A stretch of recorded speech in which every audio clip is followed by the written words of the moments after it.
Assalamu alaikum everyone. Today's the topic of discussion is metabolism of xenobiotics. As you know कि second year जो हमारी है इसमें biochemistry का जो सिलेबस है इसमें मोस्टली मेटाबॉलिज्म इंक्लूड है और सारे के सारे मेटाबॉलिज्म बहुत ज्यादा इंपॉर्टेंट भी है, ठीक है। सो xenobiotic is one of the minor topics, but इसमें इशू ये है कि आपकी किसी बुक में जो है बहुत अच्छे से नहीं लिखा हुआ। सो मोस्टली स्टूडेंट्स क्या करते हैं, या तो पास पेपर पढ़ के चले जाते हैं या फिर इसको थोड़ी बहुत नजर जो है एक बुक से मार लेते हैं। But I have made this video कि आप लोगों को ये xenobiotic जो मेटाबॉलिज्म है इसमें जितने भी एस्पेक्ट्स आपको पूछे जा सकते हैं मैं सारे के सारे इसमें कवर कर दूं, ठीक है। So overall I am going to discuss the basic metabolism and importance of xenobiotics, ठीक है। सो आपने जो इसमें से 0.5 SCQ और 2 से 3 MCQs आने हैं, तो इंशाल्लाह 4.5 या 5 मार्क्स का जो आपका पेपर है इस वीडियो के थ्रू इंशाल्लाह कवर हो जाएगा, ठीक है। So watch this video till and and subscribe to this channel. Thank you so much. Okay जी, coming towards the video, and सबसे पहले हम we are going to discuss कि what are basically xenobiotics. Xenobiotic basically all the substances या all the compounds that are foreign to our body, यानी कोई भी substance जो कि हमारे एक्सटर्नल एनवायरनमेंट से बॉडी में एंटर होती है that is a xenobiotic, ठीक है। और of foreign body, so any foreign body जो हमारी इम्यूनिटी के लिए, हमारे सिस्टम के लिए जो रिकॉग्नाइजेबल नहीं है और वो फॉरेन है, that is xenobiotic। So overall अगर हम इसकी प्रिंसिपल क्लासिफिकेशन की बात करें, इसमें कौन कौन सी चीजें आती है जो कि हमारी बॉडी के लिए फॉरेन है, ठीक है। So these are drugs basically, chemical carcinogens, और इसके अलावा polychlorinated biphenyls, insecticides and pesticides. So यहाँ पे एक वर्ड बहुत इंपॉर्टेंट है xenobiotic को याद करने के लिए, दैट इज कंपाउंड, ठीक है। So these are not organisms, these are compound. So ऐसे तमाम कंपाउंड्स की बात करें, ऐसे केमिकल्स की बात करें that are foreign to our body, ठीक है। जस्ट लाइक जैसे हमने बात की ड्रग्स की, कार्सिनोजेंस की, पीसीबीज की, इंसेक्टिसाइड्स और पेस्टिसाइड, इसके अलावा भी ऐसे तमाम केमिकल्स जो कि हमारी बॉडी के लिए फॉरेन है, these included in the xenobiotics, ठीक है। सो अगर हम इसके मेटाबॉलिज्म की बात करें, ओवरऑल ऑब्वियसली जब हमारी बॉडी में कोई चीज आती है, you have to understand one concept कि हमारी बॉडी में जस्ट लाइक हम एग्जांपल एक ड्रग आती है, सो ड्रग के पास डिफरेंट रूट होते हैं। या तो ड्रग जो है हमारे पास ओरल रूट से आ सकती है, यानी हम उसको खा सकते हैं, इंजेस्ट कर सकते हैं, या हमारे पास ड्रग जो है in the form of fluid हो सकती है, आईवी रूट के थ्रू हम उसको ले सकते हैं, आईएम रूट के थ्रू ले सकते हैं, सब डर्मल रूट के थ्रू ले सकते हैं, या वो स्प्रे वगैरह हो सकती है जिसको हम रेस्पिरेटरी ट्रैक के थ्रू ले सकते हैं। So there are different tracks, different routes जिनके थ्रू ड्रग्स आती हैं। सो इसमें मोस्ट इंपोर्टेंट जो रूट है दैट इज ओरल रूट, क्योंकि जो आईवी रूट है, आईएम रूट है, हमारे पास इसमें जरूरत नहीं होती कि हमारे पास एक ड्रग आई है, सबसे पहले ड्रग जो आएगी उसकी इंजेक्शन होगी, फिर उसके बाद इंजेक्शन के बाद उसकी एब्जॉर्प्शन होगी, एब्जॉर्प्शन के बाद जो है वो ड्रग की डिस्ट्रीब्यूशन होगी बॉडी के अंदर, उसके बाद हमारे पास वो बॉडी से क्या हो जाएगी, अगर जो बाकी बची इलिमिनेट हो जाएगी। सो जब हम ओरल रूट की बात करते हैं, इसमें सारे ये मैकेनिज्म स्टेप्स फॉलो किए जाते हैं, ठीक है। सो जब हमारे पास कोई भी ड्रग आई, सो उसने मेटाबोलाइज होना, ताकि वो मेटाबोलाइज होके इलिमिनेट हो सके या डिस्ट्रीब्यूट हो सके, ठीक है। सो हमारे पास जो भी ड्रग आएगा, मोस्टली ड्रग्स जो है लिवर के अंदर मेटाबोलाइज होती हैं। लिवर के अलावा हमारे पास कुछ ड्रग्स जो हैं वो किडनी के अंदर जो है वो मेटाबोलाइज होती हैं, ठीक है। और कुछ ड्रग्स जो हैं वो अदर टिश्यूज के अंदर मेटाबोलाइज होती हैं। So there are different types of drugs जो कि डिफरेंट लेवल पे मेटाबोलाइज हो रही होती हैं। सो अगर हम बात करें xenobiotic के मेटाबॉलिज्म की, सो इसमें दो बेसिक स्टेप जो इन्वॉल्व हैं, ठीक है। अगर मैं आपको इन स्टेप्स को समझाऊं आपको किस तरह से ये दो स्टेप्स इन्वॉल्व हैं, हमारे पास एक ड्रग है, फॉर एग्जांपल ये ड्रग आई, इसके बाद हमारे पास फेज 1 रिएक्शन, इसके बाद हमारे पास फेज 2 रिएक्शन, उसके बाद हमारे पास इलिमिनेशन। ये हमारे पास ओवरऑल है। अब होता ये है, हमारे पास कुछ ड्रग्स ऐसी होती है जब हम बॉडी में लेते हैं, डिस्ट्रीब्यूट होके वो मेटाबोलाइज नहीं होते बल्कि डायरेक्टली इलिमिनेट हो जाती है। There are some drugs. इसके अलावा कुछ ड्रग्स ऐसी होती हैं कि वो फेज 1 से जाती हैं, that is hydroxylation phase. In phases का मतलब ये है कि जो ड्रग हम ले रहे हैं उसको पोलर बनाए, उस पे चार्ज आए, ताकि वो एक्टिवली जो है ये जल्दी से इमीडिएटली जो है वो डिस्ट्रीब्यूट हो, अपटेक हो या इलिमिनेट हो। सो कुछ ड्रग्स जो है वो स्टेप 1 या फेज 1 से आई और डायरेक्टली इलिमिनेट होगी, कुछ जो है फेज 1 देन फेज 2 फिर इलिमिनेट होगी, ठीक है। So there are different routes, also metabolism के डिफरेंट रूट है, ठीक है। So there are two basically phases, there are metabolism के दो फेजेस हैं। Coming toward the first phase that is hydroxylation phase. इसके अंदर क्या होता है हमारे पास कि बेसिकली हाइड्रोक्सिलेशन होती है, हम हाइड्रोक्सिल ग्रुप जो है वो ऐड करते हैं सबस्ट्रेट के अंदर, ठीक है।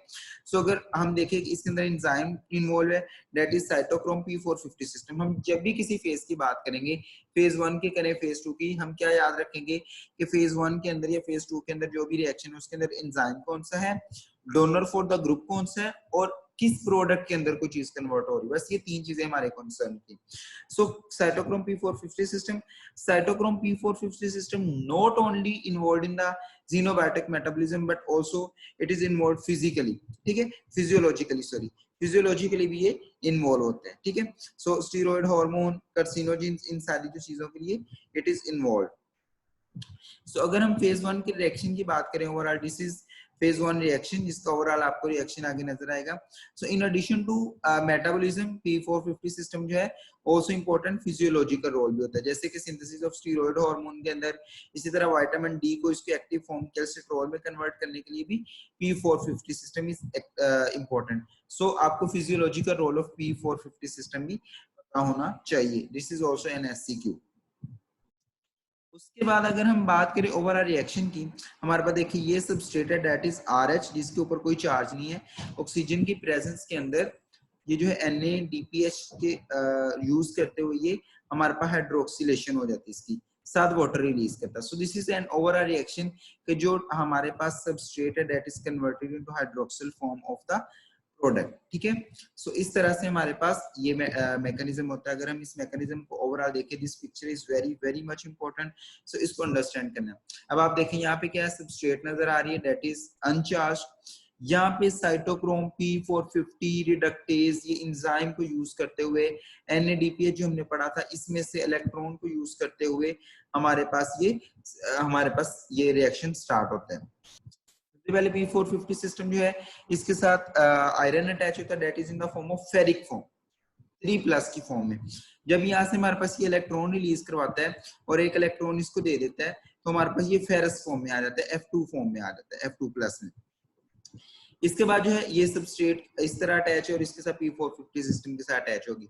इसके बाद ऑक्सीजन यहाँ पे यूज होती है इस रिएक्शन के बाद और ऑक्सीजन इसके साथ अटैच होकर दिस इंटरमीडिएट इज फॉर्म, ये इंटरमीडिएट बन जाता है। उसके बाद cytochrome P450 reductase again use होता है और यहाँ पे हमारे पास जो है इसको कन्वर्ट कर देता है NADPH को NADP के अंदर अगेन, और यहाँ पे हमारे पास एक यहाँ से हमारे पास हाइड्रोजन आया H पॉजिटिव और एक हमारे पास आया यहाँ से इलेक्ट्रॉन और एक यहाँ से आया, ठीक है।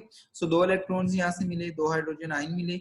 यहाँ पे इन्हीं को यूज करते हुए देखें, यहाँ पे हमारे पास इन्हीं को यूज करते हुए 2 हाइड्रोजन को एक ऑक्सीजन इसमें से निकाल के ये यहाँ पे हाइड्रोक्सिल ग्रुप इसके साथ अटैच कर देती है और यहाँ से वाटर रिलीज कर देती है। अगर मैं आपको ऐसे समझाऊं कि ये हमारे पास सबस्ट्रेट था, ठीक है, सबस्ट्रेट के साथ हमारे साथ प्लस थी ऑक्सीजन के 2 एटम्स यानी एक मॉलिक्यूल था। अब क्या करेंगे, इसके अलावा हमारे पास 2 NADPH यहाँ पे यूज हुए जिनमें से हमने 2 H निकाले, जमा 2 H हमने निकाल लिए NADPH वाले, एक ये वाला आ गया और एक इधर से आ गया, ठीक है, यहाँ से। अच्छा, अब हमारे पास क्या होगा, यहाँ से ये एक ऑक्सीजन को रिलीज करवाते हुए इसको हाइड्रोक्सिलेट करवाएगी यानी ये AOH की फॉर्म में प्रोडक्ट हमारे पास फॉर्म हो जाएगी। अब यहाँ पे जो एक ऑक्सीजन बची और ये जो 2 हाइड्रोजन हमने लिए थे ये मिलके क्या बना देंगे, वाटर बना देंगे। सो इस तरह से हमारे पास ओवरऑल रिएक्शन जो है वो कंप्लीट हो जाएगा। अब यहाँ पे जो हमारे पास बचे थे, यहाँ पे हमारे पास फ्री रेडिकल बना था, यहाँ पे इसको यूज करते हुए दोबारा इसको फेरिक फॉर्म में कन्वर्ट हो जाएगा P450 system. So this is overall reaction. So you have to remember the enzyme. This is cytochrome P450 reductase. Phase 2 reaction की बात करें, फेज 2 रिएक्शन के बेसिक पर्पस क्या है, जैसे मैंने आपको बताया कि इनकी बेसिक पर्पस इसको पोलर बनाना, चार्ज बनाना। अगर तो फेज 1 के बाद इतनी चार्ज होगी कि वो इलिमिनेट हो सकती है तो वहां पे इलिमिनेट हो जाएगी। कुछ ड्रग्स नहीं होती, ठीक है। सो उनको फर्दर हमारे पास पोलराइज करने के लिए, हाइड्रोक्सिलेट करने के लिए उसको फर्दर रिएक्शन से गुजारा जाता है, जिसको फेज 2 रिएक्शन कहते हैं। This is a conjugated reaction, यानी इनकी कॉन्जुगेशन होती है, फेज 1 रिएक्शन का जो प्रोडक्ट बनती है उसकी फर्दर कॉन्जुगेशन होती है। There are 5 types of reaction हुआ फेज 2, जिसके अंदर आते हैं ग्लूक्रोनिडेशन, सल्फेशन, ग्लूटाथायोन के साथ conjugation, acetylation and methylation. These are 5 reaction जो कि हमारे पास होते हैं इन फेज 2 रिएक्शन।